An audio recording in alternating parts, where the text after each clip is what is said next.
अस्सलामुअलैकुम बाबा जी। वालेकुम सलाम। कौन है पुत्र तू? मैं तेन पछाणिया। बई नाल दे पिंडों आया वां ते मैं तुहाडी बड़ी मशहूरी सुनी सी। बाबा जी बड़े अल्लाह वाले बंदे आ, बड़ी करनी वाले आ। ते मैं सोचा बाबा उन्हां कोल जाके हाज़री ला के आवां, को अपने भी दुख बाबा नूं सुना के आवां, जे अल्लाह करम कर दे बाबा जी। ते पुत्र तू मेरे कोलों की चाहना है फिर? बाबा जी मैं इसलिए हाजिर होया वां, हालात बहुत माड़े आ, बहुत बुरे हालात आ, बहुत तंग दस्ती आ घर विच।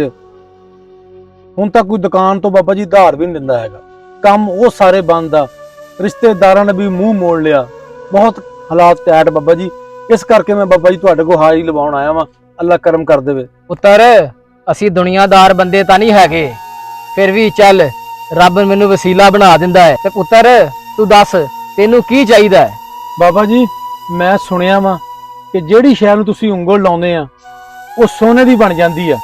कोई मेरे ते भी करन वाला